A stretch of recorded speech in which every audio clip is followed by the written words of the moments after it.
मैंने एक property cell करी तो वो हमारे दोस्त थे, उनकी थी और 3000 गज का घर था उनका। तो क्योंकि मेरे दोस्त थे तो मुझे मुनासिब नहीं लगा बोलते हुए, तो उनके जो बड़े भाई थे उन्होंने वो प्रॉपर्टी किसी और डीलर को दी सेल करने के लिए। उसने वो ख़राब कर दी और काफ़ी डिस्प्यूट पैदा हो गया। तो फिर उनके बड़े भाई ने मुझे बोला कि नहीं इमरान भाई, प्रॉपर्टी तो आप ही सेल करेंगे। मैंने कहा ठीक है। खैर वो मेरी एक जगह बातचीत हो गई, फाइनल ज़बानी बातचीत हुई 20 करोड़ रुपए में। तो मैंने क्योंकि अपने सर्कल में कहा हुआ था, तो एक मेरे दोस्त एक और पार्टी लेकर आके उसी प्लॉट की। तो मैंने कहा बातचीत तो हो गई है, कहेंगे कि पार्टनर एग्रीमेंट साइन हो गया है। मैंने कहा वो नहीं हुआ है। कहेंगे मैम भाई कितने में हुआ? मैंने कहा 20 करोड़ में। कहेंगे 2 करोड़ आप उधर दे दें और 1 करोड़ मैं आपको दे रहा हूँ कमीशन का, वो आप ले लें। मैंने कहा अच्छा। मैंने कहा बिल्डर कौन है, कौन लेगा? कहेंगे फलां साहब लेंगे। मैंने कहा ठीक है। मैं उनको कुछ नहीं बोला, मैंने उनका कुछ पता था कुछ और मैंने पता किया, तो मुझे अंदाज़ा हुआ कि उनकी मार्केट में रिपोर्टेशन अच्छी नहीं है। तो मैंने जो पहली पार्टी जिससे बातचीत हुई थी उनके साथ एग्रीमेंट करा दिया। जब पार्ट पेमेंट एग्रीमेंट साइन हो गया तो मैंने उनको अपना ये व्हाट्सएप दिखाया। मैंने कहा देखें इसकी मुझे 2 करोड़ ऊपर की ऑफ़र थी, लेकिन मैंने आपके साथ ये सौदा कराया 2 करोड़ कम पे। और जो सेलर था मालिक के मकान, उसको भी मैंने व्हाट्सएप दिखाया, उसने भी गौर से देखे। लेकिन क्योंकि उन्हें पता है कि मेरे मामला और मेरे आगे तक के मामला में देख रहा होता हूँ, एक में 2 करोड़ ज़्यादा लालच में आता, बाद में लिटिगेशन में जाता है, पेमेंट डिले होती, दीगर डिस्प्यूट आते हैं। तो बेहतर ये कि कम ले लें, ऐसी पार्टी से लें जो प्रॉम्प्ट पेमेंट हो, पार्टी की रिपुटेशन अच्छी हो। तो वो मैंने कर दी। और यही हुआ उसके तकरीबन 8-10 महीने बाद, जिन्होंने वो घर खरीदा था 3000 गज का, उनका फ़ोन आया कि 46 लाख रुपए के चेक आउटस्टैंड करने हमारे अकाउंट में, तो आपने कैश नहीं कराया आपकी पार्टी ने? मैंने उनको रब्ता किया तो उन्होंने कहा नहीं हमने तो सब कैश करा लिए, ये मकान खरीद लिया, वो प्लॉट खरीद लिया, ये कर लिया। उन्होंने कहा बहरहाल मैं आपको ऐसा है कि वो जो 46 लाख के चेक हैं उन सबकी फुटशेट भेज रहा हूँ, आप FIR आप कटवाएंगे तो मैं नया इशू कर दूँगा। फिर उनको दिए, उन्होंने FIR कटवाई। फिर जिन्होंने खरीदा था उन्होंने नए चेक इशू कर दिए। तो ये होता है जहाँ जान पहचान हो या बंदे सही हो, जान पहचान ना भी हो लेकिन बंदा सही हो, तो वहाँ आप कहीं प्रॉब्लम का शिकार नहीं होते हैं। तो अब मैंने जो उस वक्त फैसला किया था वो मुझे यहाँ पे आके मतलब और जस्टिफाई हुआ कि उन्होंने 46 लाख रुपए अच्छी खासी रकम होती है किसी के लिए, तो उन्होंने उनको ला के दोबारा इशू कर दिए नए चेक।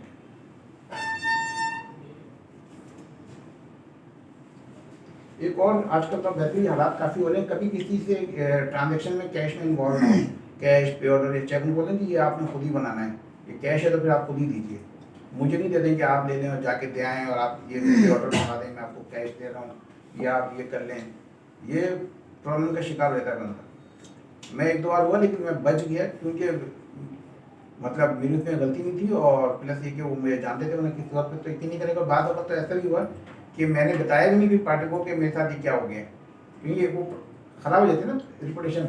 मैं बोलते कि ये हो गया मेरे साथ, वो ठीक है जितना भी वो कहेगा यार इन्होंने कुछ किया होगा, तो इसलिए आदमी खामोश हो जाता है। तो ये कभी भी कैश का काम कर रही ही नहीं। उनको बोलेंगे किराया मैं दे दूँगा, उबर मंगा लें, टैक्सी मंगा लें, आप चलें, अपने हाथ से करें जो करना है, मैंने नहीं पढ़ना। बजाय ये कि हम अपना कमीशन देख रहे होते हैं, हमारा कमीशन होगा, कमीशन की जगह लाखों की अपनी पास से दे देते हैं। तो ये बहुत अहम बात है, मुझे तजुर्बे से आई है, बहुत अहम बात।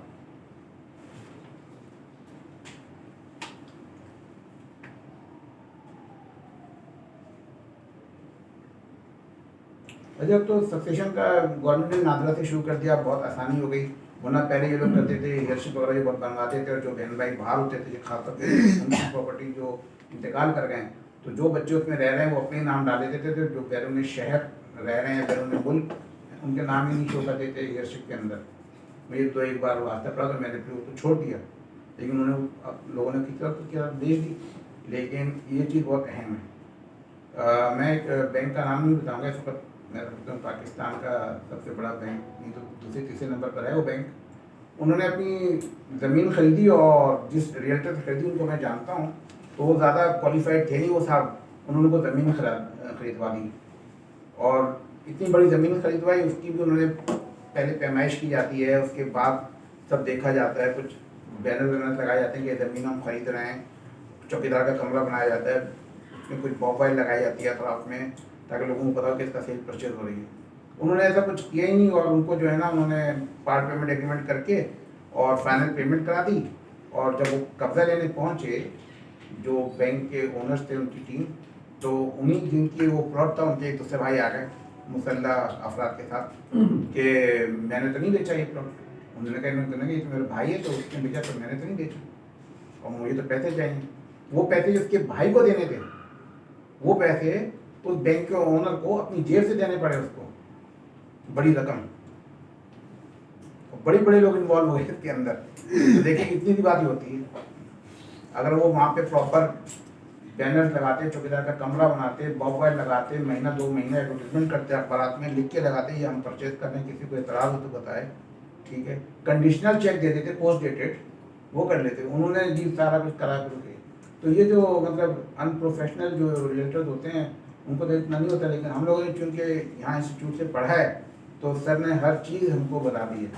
और वो चीज़ जो कि हमें लोग इसलिए मार्केट में प्रेफर करते हैं कि हम लोगों के पास नॉलेज है, हम लोगों के पास इसकी तमाम स्किल्स हैं रियल इस्टेट की, तो लोग हमारे साथ ही काम करना पसंद करते हैं। ख़ास तौर पे जितने VVIP हैं, मुख्तलिफ बैंकों के CEOs हैं, मुख्तलिफ फोर्सेस के लोग हैं, तो सारे चाहते हैं कि किसी को पता ना चले तो हमारी ट्रांजेक्शन। दूसरा वो चाहते हैं कि हमें ईमानदार बंदा और सही डायरेक्शन में गाइड करने वाला बंदा मिले। तो मार्केट में जो बैठे होते हैं वो सतही इन्फॉर्मेशन होती है अपने महल्ले की या अपने शहर की ज़्यादा। पूरे पाकिस्तान की या कराची शहर के अंदर भी जो मास्टर प्लान बना है 2025 का, उसमें क्या चीज़ कहाँ किधर आ रही है लोगों को नहीं पता था। अब तैसा टाउन जो है, तैसा टाउन के अंदर मेन कराची का रेलवे स्टेशन और मेन एयरपोर्ट वहाँ रखा गया है, बने ना बने कब बने, लेकिन मास्टर प्लान में रखा गया है। तैसा टाउन लाड़काना शहर से बड़ा शहर है। तो ये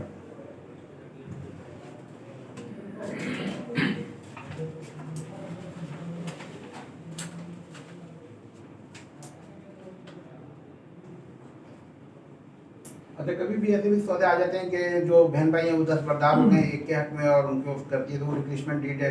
तो रिप्लेसमेंट डीड को बहुत गौर से देखनी होती है कि मतलब कब बनी, कहाँ, कौन से रजिस्ट्रार ने उसको साइन की, रजिस्टर्ड हुई है या नहीं हुई है, तो उसके बाद ही वो एक्सेप्टेबल है।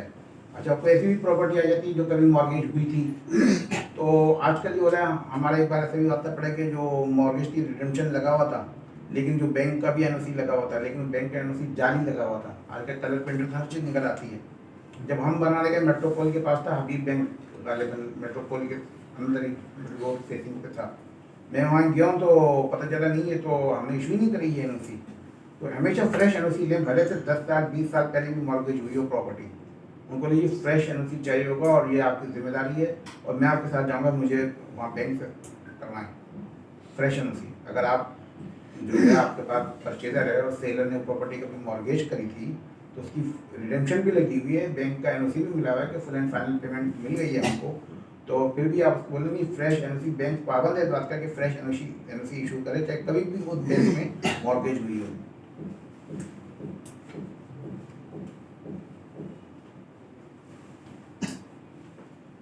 अच्छा, जैसे मैंने इससे भी काफ़ी फ़ायदा उठाया। जैसे किसी ने बोला कि जी हमें इस जगह चाहिए, किसी भी इलाके को उन्होंने बता दिया यहाँ पे हमें घर चाहिए, तो आपके पास उस स्पेसिफिक जगह पे अगर इन्वेंट्री नहीं है तो आप अपना कार्ड लेके उस इलाके का जो ग्रोसरी वाला हो, बेकरी वाला हो, टेलर हो, ठीक है, ख़ास तौर पे हेयर ड्रेसर हो। अभी जो मेरा जो हेयर ड्रेसर है उसके पास सारे महल्ले की इन्वेंट्री है, टेलर के पास सारी इन्वेंट्री है। जो रात को साइकिल चलाता ना आइसक्रीम वाला, वो आके बताता है, ठीक है। मैंने सबको बोला हुआ भी है कि आप जो भी आपने बताया था, जो भी सौदा होगा उसमें आपको भी कमीशन में दिया जाएगा। बहुत सबको शौक से वो रखते भी हैं, मुझे फ़ोन कर करके बताते रहते हैं। और ख़ास पे केबल ऑपरेटर, इन सबको पता होता है कि यह जगह बिकने वाला है, तो इससे आपको स्पेसिफिक रिक्वायरमेंट पता चल जाती है।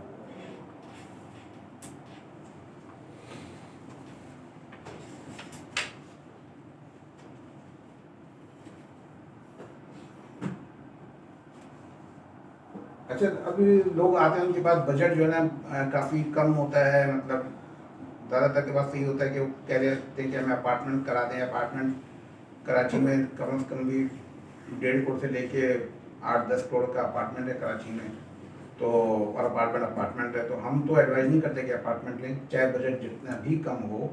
यही कहते हैं कि भैया प्लॉट की तरफ जाइए, क्योंकि अपार्टमेंट में उनको अंदाज़ा नहीं होता क्या मसाइल उनको फेस करना पड़ेंगे।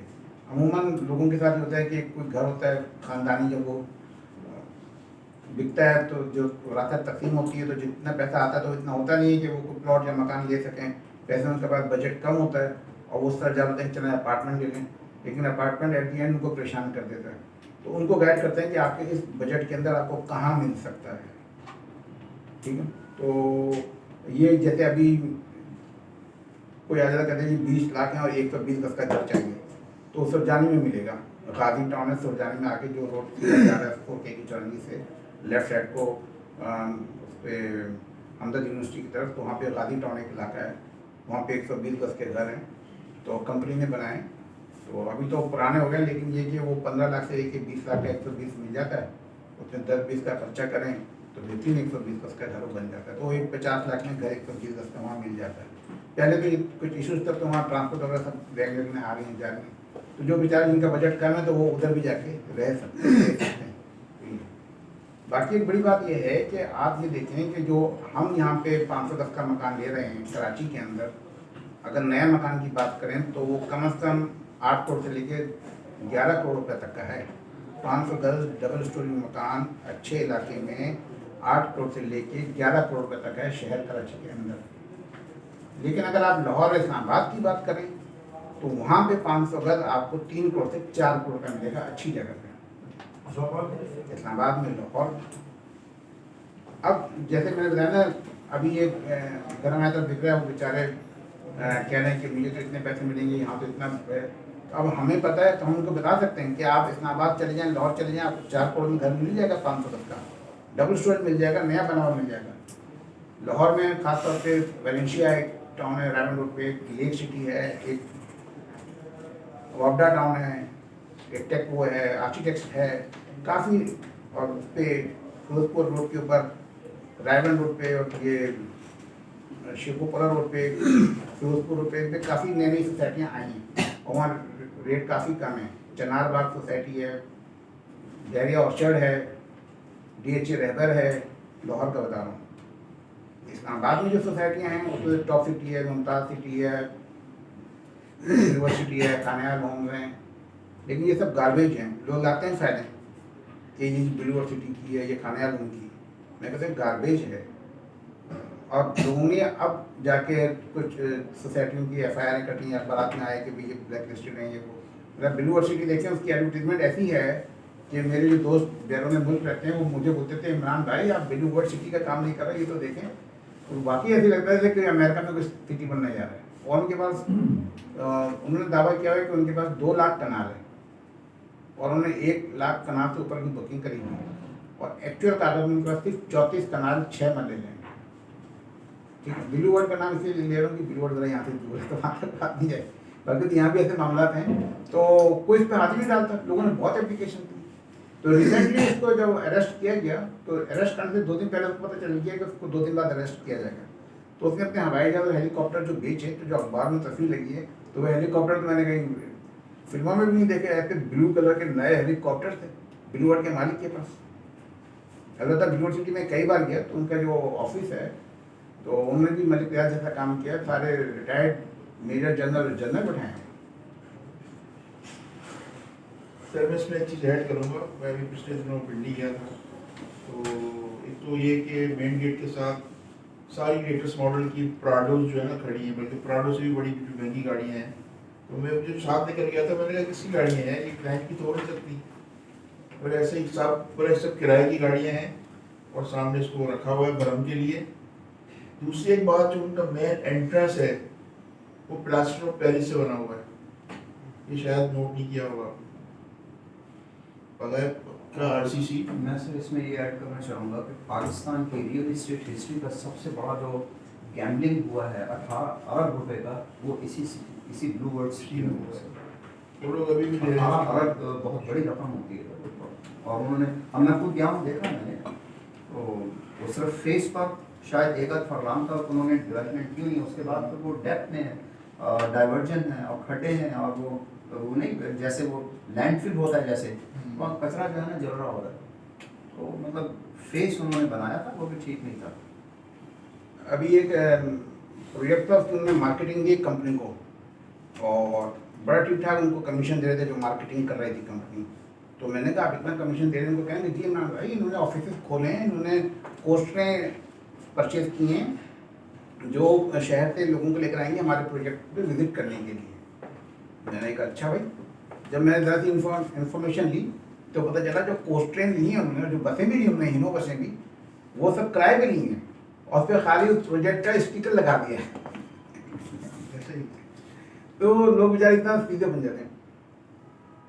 यहाँ की तो बात करें तो देखिए यहाँ भी लोगों ने बड़े बड़े प्रोजेक्ट बनाए। अभी रिसेंटली जो मैंने एक प्रोजेक्ट विजिट किया था, मुझे लेके गए थे बड़े उनके वो थे क्रीक मरीना, कोरोना में कहा हज़ारों रुपये खर्च कर चुके होंगे, जो 2-3 टावर बन गए, लेकिन ज़मीन पे इशूज़ हैं।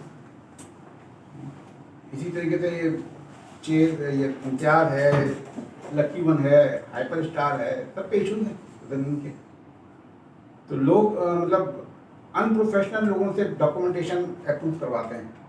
हमने यहाँ जो पंजवानी इंस्टीट्यूट से पढ़ा और जो समझा, तो इससे हमें इतना कॉन्फिडेंट आया और हम इतनी ईजी होके बात करते हैं कि लोग कहते हैं कि वाकई अभी एक कराची के बहुत बड़े बिल्डर हैं, उनको काफ़ी ज़मीन चाहिए थी समंदर के साहिल पर, 1000 एकड़ के करीब।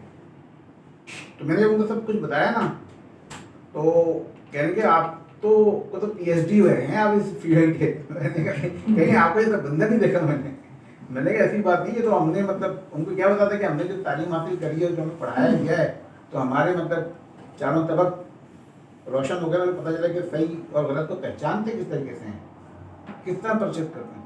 तो वो मेरे मतलब वो हो गए, काफ़ी फ्रेंडली इन्वायरमेंट में आ गए वो एकदम, जब मैंने उनको सारा कुछ बताया। तो ये है, तालीम आपको हर जगह काम आती है और यही आपकी जो क्लाइंटेल बनती है। तो आपकी उम्र जितनी भी हो जाए तो आपका मतलब घर बैठे बैठे मामला चलते रहते हैं सारे। सर यहाँ पे एक सवाल ये कि जो लोग कहते हैं ना कि जो बैरून मुल्क पाकिस्तानी होते हैं, ये कहते हैं कि हमारे पैसे डूब जाते हैं, 40 स्कीमें होती हैं पाकिस्तान में। सर मेरी समझ में आता है कि 35 साल से मैं तकरीबन इस चीज़ को देख रहा हूँ, बचपन से बुढ़ापे की तरफ जा रहा हूँ। सर वो ये है कि जब आप एक जैसे इस्लामाबाद सिटी में आप 1 करोड़ का घर बुक कर रहे हैं, तो आप पाकिस्तान आके थोड़ी सी इन्वेस्टिगेशन क्यों नहीं कर सकते? कितना खर्चा आएगा पाकिस्तान में? 1 लाख रुपये खर्च होगा। आप जब 1 करोड़ रुपए की चीज़ ले रहे हैं, 1 लाख रुपए या 50,000 रुपये पाकिस्तान आए या लोगों से मिले, तो ये जो हमारे बाहर जो लोग हैं वो जो कहते रहते हैं हम लूट गए, बर्बाद हो गए, अमेरिका में हज़ारों लोग कहते हैं, तो पाकिस्तान आके थोड़ी सी इन्वेस्टिगेशन क्यों नहीं करते? और ये पिछले 35 साल से चल रहा है, वैसे अगले 35 साल भी चलता रहेगा। हम 2 रुपये बचाने के लिए 20 पैसे नहीं कुर्बान करते हैं। तो ये हमारे लोगों को कब अकल आएगी? आप 2021 में भी हम ये कह रहे हैं कि हमारे पैसे लुट गए। नहीं, आप जाएं कम से कम देखें तो सही। 1 करोड़ रुपए का आप घर खरीद रहे हैं, आपके पास 1 लाख रुपए नहीं है, 1% बनता है। आप ब्रोकर को 2% दे देते हैं, गवर्नमेंट डिपार्टमेंट को दे देते हैं। फिजिकली आप पाकिस्तान में आके एक दिन होटल में ठहर जाए, कहीं भी ठहर जाए। ये सवाल सर मैं पिछले 30 साल से सुन रहा हूँ, जवाब नहीं मिल। देखिए बात यह है कि मैं खुद ज़मीन.com जैसे आजकल खुला हुआ है, घराना.com खुला हुआ है, ये 2 हैं, बाकी तो 8-10 और भी हैं, OLX वगैरह। OLX ज़मीन में आगे बदनाम हो गई, तो इनके यहाँ खुद नहीं पता होता है इनको। ये खुद एक बार चीट हो चुके हैं ज़मीन.com वाले, गलत प्रोजेक्ट, इनका सबको पैसे, इनको अपनी गुडविल बचाने के लिए, अपने फेस वैल्यू को बचाने के लिए करोड़ों रुपये ज़मीन.com में अलॉटीज को वापस करेंगे। क्यों? क्योंकि प्रोफेशनल नहीं है ना जो डॉक्यूमेंट्स को पढ़ सकें, सारी इंक्वायरी कर सकें। अभी रिसेंटली एक ज़मीन का सौदा था इंटीरियर सिंध का, तो मैंने पहले ज़मीन खुद विजिट करी थी, फिर मैंने उनकी जो मालकान थे जहाँ वो रहते थे कराची में, मैं उनके घर गया था और फिर मैंने डॉक्यूमेंट सब देखे थे।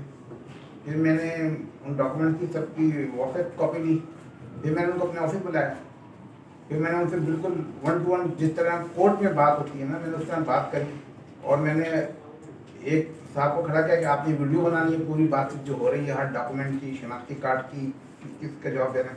तो मैं सवाल जब कर रहा था तो सवाल मैं इनसे कर रहा था, जवाब दूसरा बंदा दे रहा था, तो मैंने कहा ये सवाल मैंने इनसे किया, इनको जवाब देते हैं। क्यों खरीदी, कब खरीदी, क्यों बेच रहे हैं? आपने कराची में बैठे वहाँ ज़मीन खरीदी और अभी खरीदी 2018 में, अभी बेच रहे हैं। ये सारे सवाल जब आप करेंगे ना तो आपके सामने आ जाएगा काफ़ी हद तक कि भाई ये लोग सही हैं कि नहीं। तो वो लोगों के बाद जैसे मैंने बताया ना कि ये स्किल्स हमको यहाँ से सर्टिफिकेशन के बाद ही मिली और अभी जैसे जैसे लोग बढ़ते जा रहे हैं यहाँ से सर्टिफाइड, तो हर जगह पे ऐसे लोग मिल जाते हैं, लेकिन अभी काफ़ी शॉर्ट है।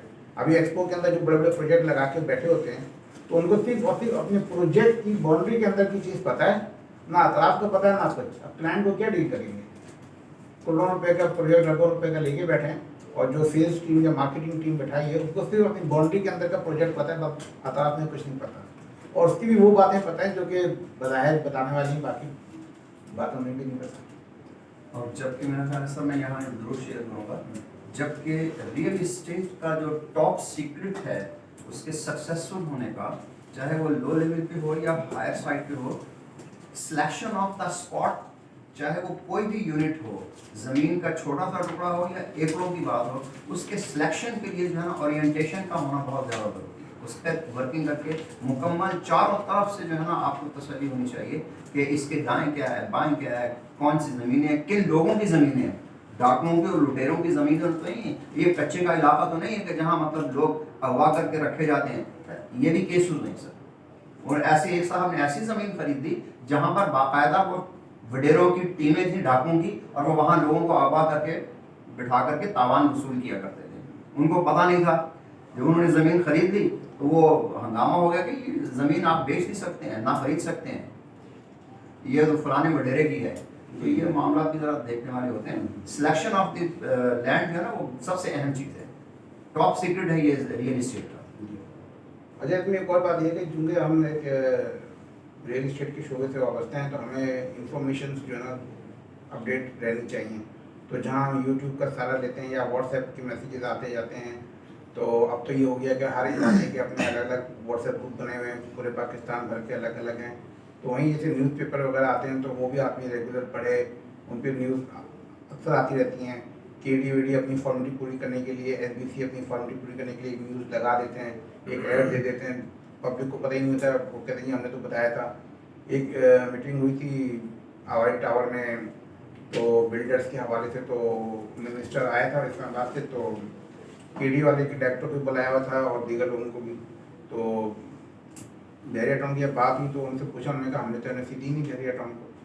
पहली की बात है, उन्होंने कहा हमने तो NOC दी नहीं बहरिया टाउन को, बहुत बड़ी जुल्म हो गए KD के लोग। दी नहीं तो आपने ऑब्जेक्शन क्यों नहीं किया, आपने कुछ और आगे कार्रवाई क्यों नहीं करी? तो वहाँ मैंने देखा कि ओवरसीज पाकिस्तानी जो थे वो कहते कि हमने तो मॉब लगा लगा के पैसे भेजे थे पाकिस्तान के, अपना घर होगा, और यहाँ पे तो घर का प्लाट भी हमें नहीं मिला, और बाकायदा रो रहे थे लोग। और मिनिस्टर भी गुस्से में आ गया, उसने बोला अपने सेक्रेटरी को लिखो, ये इनके 2-3 प्रोजेक्ट और थे उनके बारे में लिखो, इस पर देखेंगे। मतलब ये होता है, लेकिन कोई कुछ नहीं कर सकता है, तो बहुत हिसाब किताब पूछा। तो ये कि इसमें जो डिफरेंट रियल इस्टेट के ग्रुप होते हैं, बिल्डर डेवलपर्स वगैरह, उनसे मुलाकातें करते रहना, यूट्यूब पे मुख्तलिफ प्रोजेक्ट्स को देखते रहना, क्योंकि यूट्यूब वगैरह पे अमूमन जैसे प्रोजेक्ट वाले डेवलपर अपनी वीडियो डालते हैं, वहाँ पे मुतासरीन की भी वीडियो आई हुई होती हैं उसके ऊपर, वो लोग भी बना के डाल देते हैं, तो आपको कुछ ना कुछ मैटर मिलेगा कि हाँ भाई सही है या गलत। सर इसका पहला स्टेप जो है वो ये है कि आपको फिजिकली वहाँ जा कर के देखना ज़रूर है, वहाँ जा कर के सर्वे करें, देखें। अब अगर आप दरूनी मुल्क हैं तो फिर आपके पास ऐसे काबिल एतमाद रिलेटर होने चाहिए जिस पर आप एतमाद कर रहे हैं, वो आपको बोल रहा है कि वो जगह ऐसी और ऐसी होगी, तो सही है।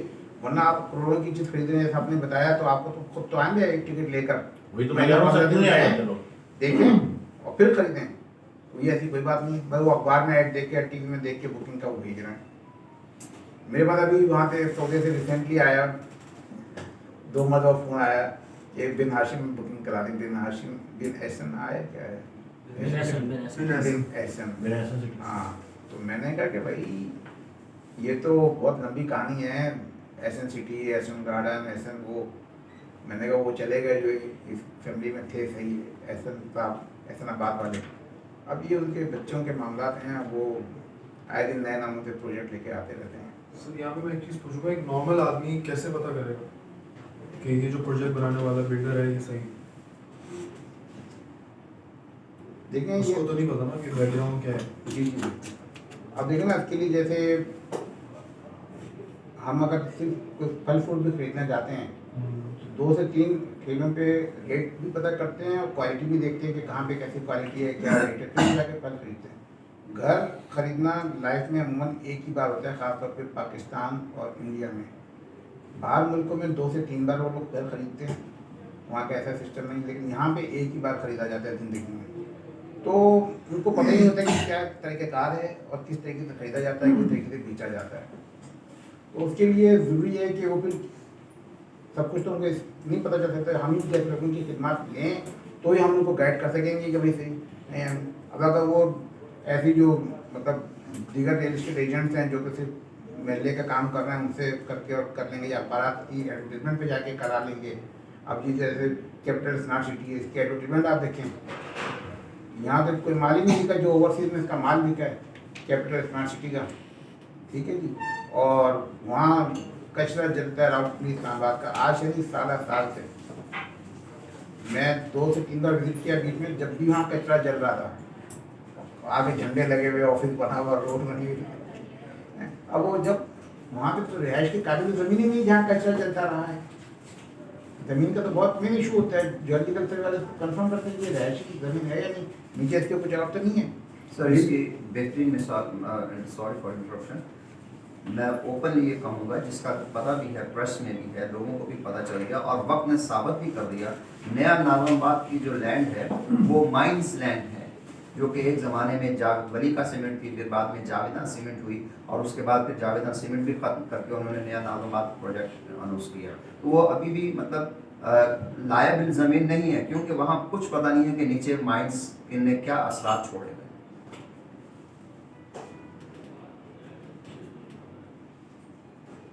जैसे ये जब भी कोई प्रॉपर्टी का एग्जीबिशन लगता है तो उसको ज़रूर अटेंड करें, और जितने स्टॉल्स हैं भले से एक दिन में ना विज़िट कर सकें, लेकिन सारों को विज़िट करें, सबसे उनके जो प्रोजेक्ट्स हैं उसके बारे में इंफॉर्मेशन मटेरियल जमा करें, फिर आराम से घर में बैठ के पढ़ें, नक्शे देखें, प्राइसिंग देखें, बिल्डर को देखें, ठीक है ना, उसी बिल्डर के प्रीवियस प्रोजेक्ट नेट पे निकाल के देखें, ठीक है ना, क्या ऑफर कर रहा है, कहाँ कर रहा है, किस रेट में कर रहा है, ये बहुत अहम बात है, ठीक है ना, इससे भी काफ़ी इंफॉर्मेशन मिलती है।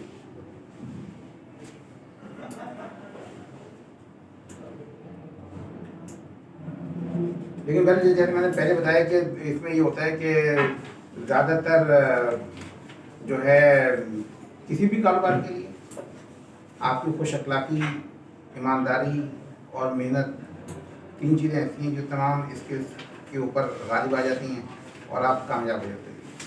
तो अगर 3 चीज़ों में को आपको ख्याल रखना होगा कि कोई चीज़ ऐसी ना हो जिसकी वजह से आपका कारोबारी साथ मुतासिर हो। जहाँ ईमानदारी अहम है वहाँ खुश अखलाकी भी अहम है। तो ये अच्छा, जैसे मैं अभी आपको बता रहा था ना कि कराची में कीमत है 10 करोड़, लाहौर इस्लामाबाद में कीमत है 4 करोड़ 5 करोड़ मैक्सिमम। उसकी वजह क्या है उसकी, और कराची में क्यों है महंगी प्रॉपर्टी? कराची में प्रॉपर्टी क्यों महंगी? कराची में प्रॉपर्टी इसलिए महंगी है कि कराची में आबादी ज़्यादा है। कराची में आबादी ज़्यादा है क्या मतलब? आबादी है तो ठीक है भाई, आबादी है। इस्लामाबाद में भी F10, G10 जो वो सेक्टर है, उसमें भी 500 गज जो है आप 12 करोड़ पॉश एरिया की बात नहीं कर रहा, तो यहाँ भी 20-20 करोड़ के हैं कराची में वैसे। लेकिन मैं एक और बात बता रहा हूँ, वो ये कि गवर्नमेंट ने कराची जब से बना, मतलब तकरीबन 40 साल पहले, 45 साल पहले शाह लतीफ़ टाउन अनाउंस किया, फिर सुजानी टाउन अनाउंस किया, फिर उसके बाद ये टेसर टाउन वगैरह आया, हॉस्पे टाउन और मलिक वगैरह आया, लेकिन कहीं भी कोई डेवलपमेंट नहीं करा कहीं भी।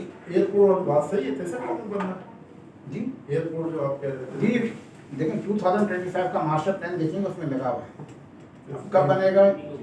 ठीक है, बेरा टाउन के पीछे कहीं लगता है एयरपोर्ट? एक एयरपोर्ट ऑलरेडी आगे बन चुका है, हाईवे पे आगे सीन पे, लेकिन ये तो मैं जैसे कराची एयरपोर्ट में मैं उसकी बात कर रहा हूँ। कैसे टाउन पे? अच्छा जी, कंफर्म तब होगा जब यहाँ पे मनसूबे आगे पीछे थे, इस्लामाबाद और कहाँ बन चुका है? वो एयरफोर्स का एयरपोर्ट वो है। तो बोला ही बन चुका है। जी जी। तो इस्लामाबाद एयरपोर्ट है, कब से बन रहा था और कब जाके बना है, तो ये तो होता है। तो मैं बता दें कि ये इन्होंने यहाँ सब जगह पे कहीं पे डेवलपमेंट नहीं करी, कहीं पे बेसिक यूटिलिटीज प्रोवाइड नहीं करी, कहीं पे अलॉटीज को परमिशन नहीं दिया। कराची के अवाम का अरबों क्या खरबों रुपया यहाँ डूबा हुआ है, लोग बेचारे अपने घर का ख्वाब देखते देखते अल्लाह ताला को प्यारे हो गए। अब कौन बनाएगा हेयरशिप, कौन बनाएगा सक्सेशन, कौन बनाएगा वो म्यूटेशन जिसके बाद वो प्रॉपर्टी अपने प्लॉट के लिए खड़े हो सकेंगे कि हमें हमारा अल्लाह का प्लॉट था। एक तो ये बात। दूसरी बात ये कि इन्होंने करा तो क्या करा, इन्होंने सिर्फ 2 काम करे। डुप्लीकेट फाइल इशू करी इन जगहों पे, कैसेट डाउन हो, चालकी डाउन हो, जानी हो, सिर्फ डुप्लीकेट फाइल इशू करी या चाइना कटिंग करवाई।